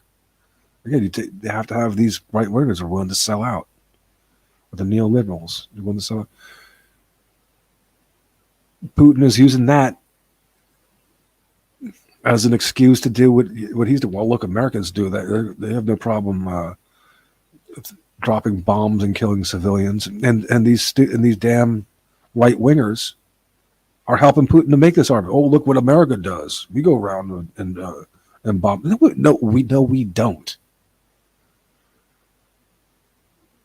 Victoria Nuland's husband and her and his cronies do, along with the right wing sellouts who think that they're so acting in such a objective ground. They're so superior.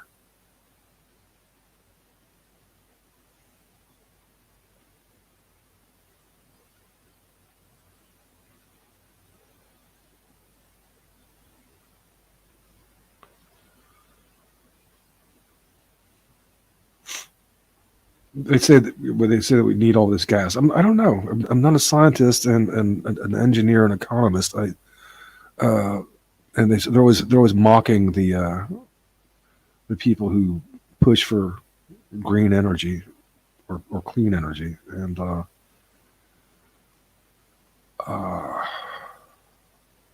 I'm more skeptical of the people who are skeptical. I mean, even if climate predictions are not 1,000% accurate, what could possibly be wrong with pursuing clean energy? Okay, if we still are reliant on fossil fuel for a time until we get to, say, a hydrogen society, a clean society. There's a race going on. If we're going to have enough, if the environment's going to survive and the resources are going to survive to get us to the hydrogen society. And I was wondering, I don't know. I mean, I wonder, something came up last time.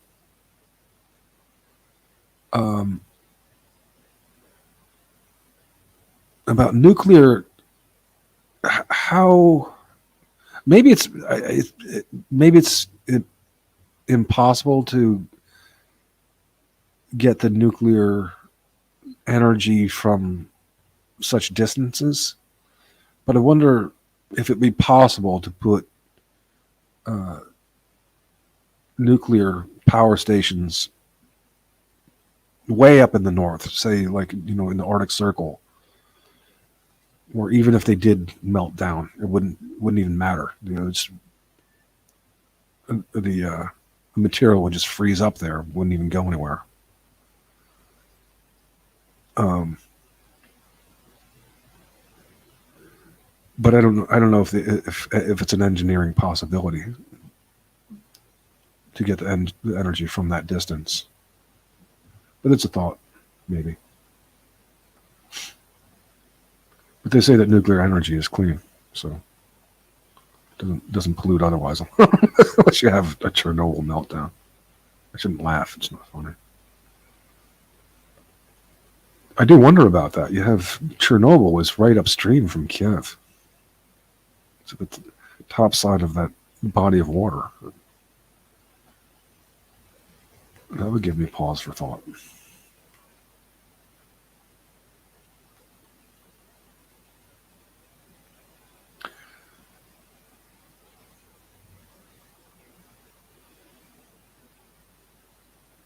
Dugan is Slavic. White is a dumb marker. White is not a dumb marker. White is just the. I mean, I don't kind of. The word does not. It doesn't have a sort of a beauty to it, unfortunately. And black sounds kind of cool, but white. It only sounds good when talking in terms of the white class. That's the only context which word. But having said that, it is the word. It is simply the word for. It's not dumb. It's the word for European peoples as a genus. And I know that some Europeans will apply it differently. They say, "Oh, that Southern Europeans aren't white and stupid," shit like that. But that's Europeans with their deploying a term that they don't need, and leaning into something that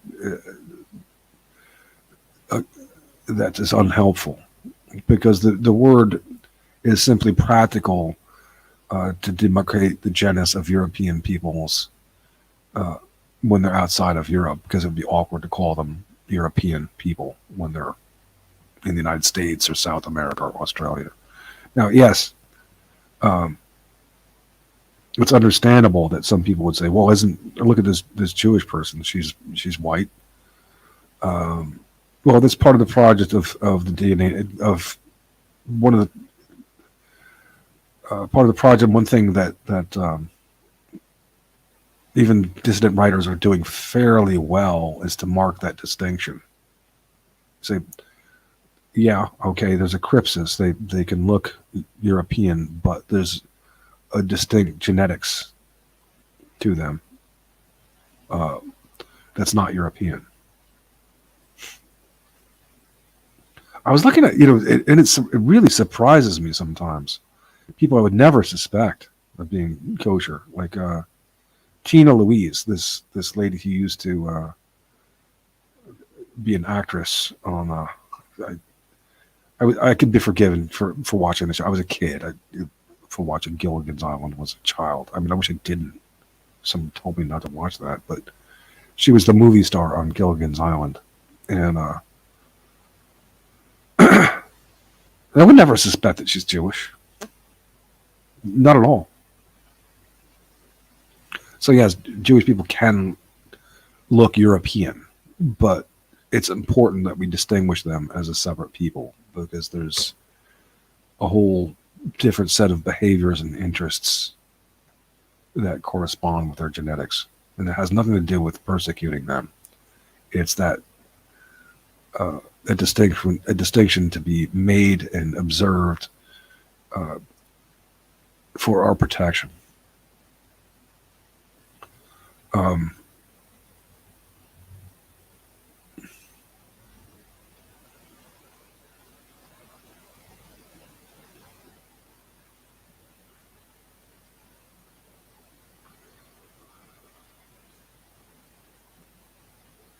Dugan's married to Natalia Leontieva and has children. Okay. Anyway, and that they'll call some Middle Easterners and Central Asians white, I suppose. There are gray areas that, again, who was it? I think it was, what's his name?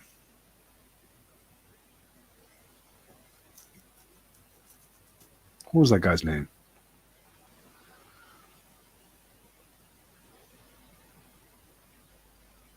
Domingo. was like laughing at me, like he'd really put one over on me, and stumped me, and just riddled me and vexed me for by causing me hesitation with the question, is this person white or European? Is an Azerbaijani or who are those other? There are some other people there in these Caucasides. A Georgian? Are they white? It's these things. These gray areas can be sorted out. It's not a big problem, and especially could be sorted out and worked out under the concept of nationalism. That is, you're managing your nation as such. It's all the more reason not to do the Richard Spencer, but rather to go with the nationalisms, so that these differences, in the event that they are somehow going to override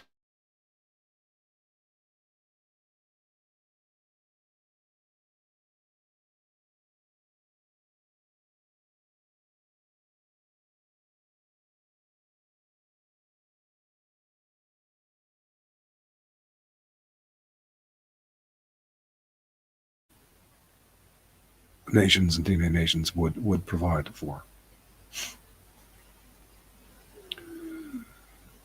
Okay, then I'll put in the link one more time.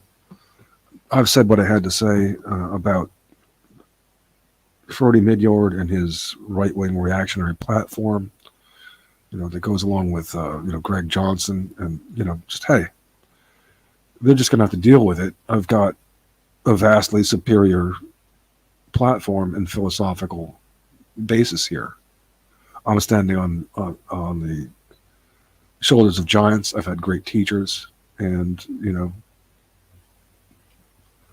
sorry. I mean, if they're going anywhere without me, they're only going to wind up where I already am. I'm on top of the mountain.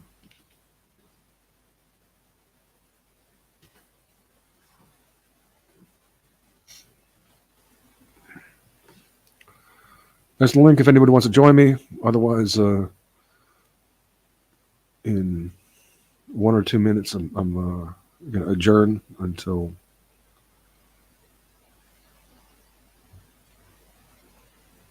Saturday or Sunday. Tell Zed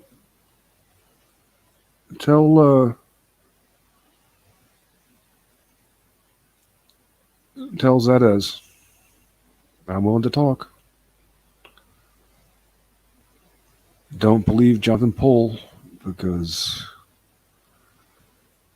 he's constrained by his 111 IQ and his circumstances. Claire, it's not going to happen. Sorry. Not talking to you. I've learned my lesson. I'm sorry, Claire. I wanted to believe that you could be a reason. Well, actually, I didn't. I wanted to believe a long time ago. Then I came to realize that at best you could be a sounding board, and you can be a sounding board to a point, and then it always comes into you trying to somehow trip me up and then divert things to your depiction of events. A matter of fact, there's one. I mean, Zedez was saying, well, Jonathan Pohl, you were right. Claire Call is there, and she's trying to direct these people. No, Zedez. Claire is directing nothing here.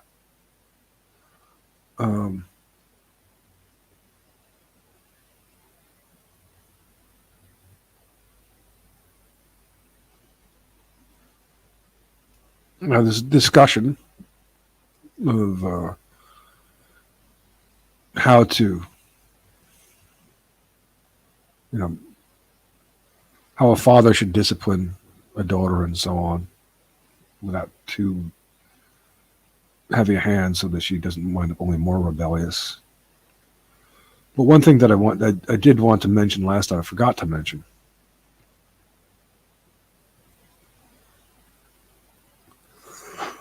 that I forgot to mention is who's Mugly. Mugly, I might give you a try. I forgot to mention is that I've found through experience, and I give my experience a big nod over, people who are talking in their books. Freud was right. Was very right about one thing: is that the father instills a superego in the child. He says no, and whereas kids without a father only have the unconditional love of their mother, and they just wreak havoc with society.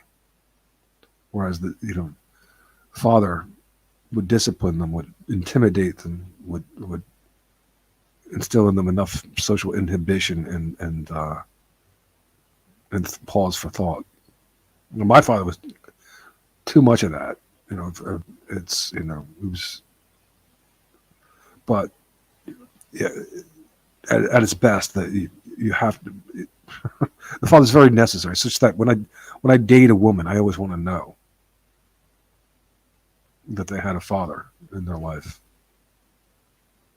and that they had a good relationship with their father. Because the craziest, the worst people that I've ever dealt with are people who grew up without a father. They only had the unconditional love of their mother, and they had no father stopping them. And they're sociopaths. They're monsters. They have no conscience. They have no empathy. They're disgusting. Who's Mugly? Mugly, you're going to get a quick chance. Scared of liberals.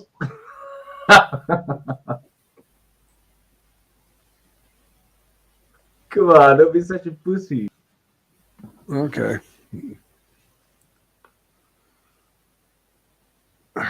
Okay. So, we'll wrap things up there. Con ops, it's like, I imagine it wouldn't be impossible for you to change and become a human being, but my experience tells me that you will not be. It's your misfortune. You're picking on you're antagonizing the wrong guy, and for the wrong reasons.